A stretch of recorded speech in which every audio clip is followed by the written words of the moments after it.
Hello friends, welcome to Jenny cooks. Friends, இந்த வெயில் காலத்தில் நமக்கு எனர்ஜி கொடுக்கக்கூடிய 2 வகையான எனர்ஜி ட்ரிங்க்ஸ் வந்து நான் செஞ்சு காட்டியிருக்கேன்.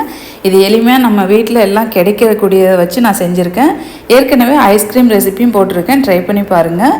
இப்போது இது செய்கிறதுக்கு ஒரு பாத்திரத்தில் 1 டேபிள் ஸ்பூன் அளவுக்கு சப்ஜா விதை எடுத்து ஊற வச்சுக்கோங்க. ஒரு 100 ml தண்ணி ஊற்றிட்டிங்கன்னா ஒரு 2 நிமிஷத்தில் பார்த்திங்கன்னா நல்லா ஊறி நல்லா ஒரு கம் மாதிரி கோந்தாட்டம் கிடைக்கும். இது வந்து உடல் சூட்டை தணிக்கக்கூடியது. இந்த சப்ஜாவை ஊறிட்டு இருக்கோம். ஒரு 2 நிமிஷத்துக்குள்ளே நம்ம தோட்டத்தில் செம்பருத்தி இருக்குது. இந்த செம்பருத்தி வச்சு தான் இந்த எனர்ஜி ட்ரிங்க்ஸ் வந்து நான் தயாரிக்க போகிறேன். ஃபஸ்ட்டு எனர்ஜி ட்ரிங்க் வந்து இந்த செம்பருத்தி பூ. செம்பருத்தி பூவில் வந்து நிறைய வகை பெனிஃபிட்ஸ் இருக்குங்க. நம்ம குடிக்கிறது ஒரு கொஞ்சம் ஹெல்த்தியாகவும் குடிக்கணும். ஃப்ரூட்ஸ்லாம் எப்போவுமே நம்ம குடிக்கிறது தான் ஜூஸ் போட்டு. இந்த மாதிரி ட்ரை பண்ணி பாருங்கள், ரொம்ப நல்லது. டேஸ்ட்டுமே உங்களுக்கு ரொம்ப பிடிக்கும். நான் இப்போ ஒரு 3 பேருக்கு அளவாக செம்பருத்தி பூ நான் பறிச்சுட்டு வந்திருக்கேன். 6 பூ, ஒருத்தங்களுக்கு ஒரு 2-3 பூ இருந்தால் போதும். இப்போ அது கீழே அந்த காம்பு பகுதி இருக்குது பார்த்தீங்களா, அந்த பச்சை கலரில், அதை மட்டும் எடுத்துருங்க.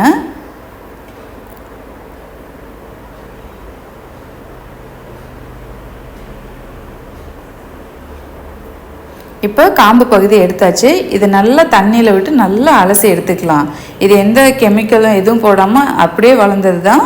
லைட்டாக அலசுனா போதும் நமக்கு, ஏன்னா தூசு ஏதாவது இருக்கும். அதனால் இந்த மாதிரி நல்லா அலசி எடுத்துக்கோங்க. இப்போ பூ வந்து நல்லா அலசியாச்சு. உங்கள்கிட்ட மிக்ஸி ஜார் இருந்தால் எடுத்துக்கோங்க. மிக்ஸி கூடயே இந்த ஜூஸர்லாம் வரும் பாருங்கள், அதில் நீங்கள் போடுறதுனா கூட, ஏன்னா நீங்கள் ஃபில்டர் பண்ண தேவையில்ல. நான் வந்து ஜூஸர்லேயே போடுறேன்.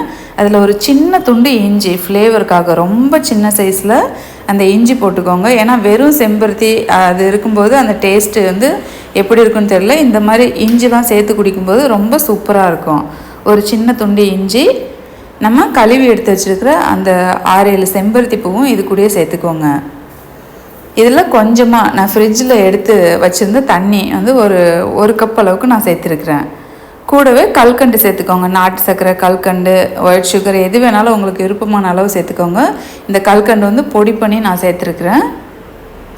இனிப்புக்கு தகுந்த மாதிரி சேர்த்துட்டு இப்போ வந்து நம்ம அரைச்சிக்கலாம். சும்மா ஒரு 10-20 செகண்ட்லேயே வந்து நமக்கு அரைப்பட்டுரும். இப்போ வந்து நம்ம இந்த ஜூஸர் இல்லைன்னா நீங்கள் சாதாரண ஜாரில் போட்டிங்கன்னா ஒரு ஃபில்டர் வச்சு வடிகட்டி எடுத்துக்கோங்க. இப்போ பாருங்கள், நல்லா அரைச்சாச்சு. இதில் ஒரு 3-4 பேருக்கு அளவாக தண்ணி சேர்க்கணும். இது கூட கொஞ்சம் உப்பு சேர்த்துக்கோங்க. உங்களுக்கு கொஞ்சம் கூலிங்காக குடிக்கணுன்னிங்கன்னா நீங்கள் ஃப்ரிட்ஜில் தண்ணி வச்சுருந்த தண்ணி எடுத்துகிட்டு இது கூட சேர்த்துக்கோங்க. இப்போ ஒரு 3 டம்ளர் அளவுக்கு நான் தண்ணி சேர்த்துருக்குறேன். நல்லா இப்போ வந்து உப்பு, சர்க்கரை, அதோட டேஸ்ட்லாம் பார்த்துக்கோங்க. நம்ம சப்ஜா விதை ஊற வச்சோம் இல்லைங்களா, அதுவும் பாருங்கள் சூப்பராக ஊறி வந்திருக்கு. கண்டிப்பாக இந்த செம்பருத்தி ஜூஸ் வந்து நீங்கள் குடிங்க, ரொம்ப ரொம்ப நல்லது. இது பெனிஃபிட்ஸ்லாம் சொன்னால் போர் அடிக்கும், அதனால் நீங்களே படித்து தெரிஞ்சுக்கோங்க.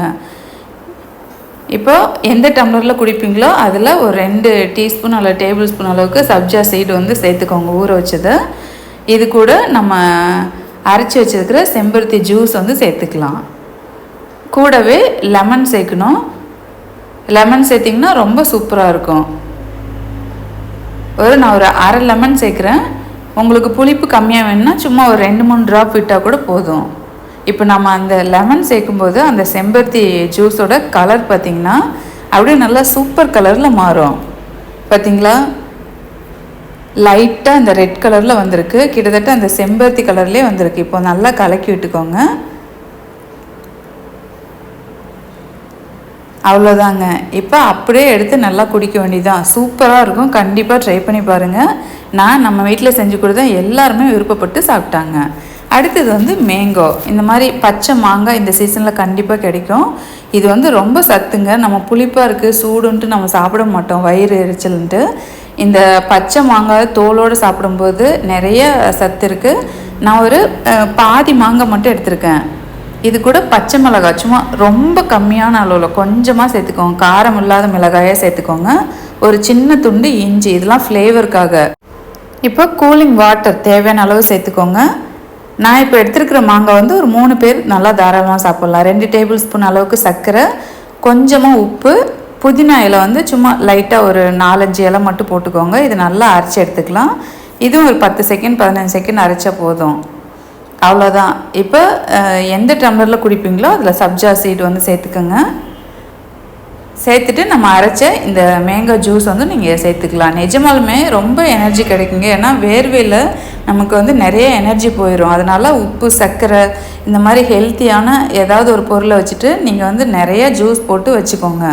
அடிக்கடி நீங்கள் குடிச்சிங்கன்னா உங்களுக்கு நல்ல எனர்ஜி ஏற்றின மாதிரி இருக்கும். சுவையான இந்த ட்ரிங்க்ஸ் வந்து நீங்களும் ட்ரை பண்ணி பார்த்துட்டு எப்படி இருக்குன்னு மறக்காமல் உங்கள் ஃபீட்பேக் சொல்லுங்கள். மறக்காமல் இந்த வீடியோவுக்கு ஒரு லைக்கும் போடுங்க. தேங்க்யூ.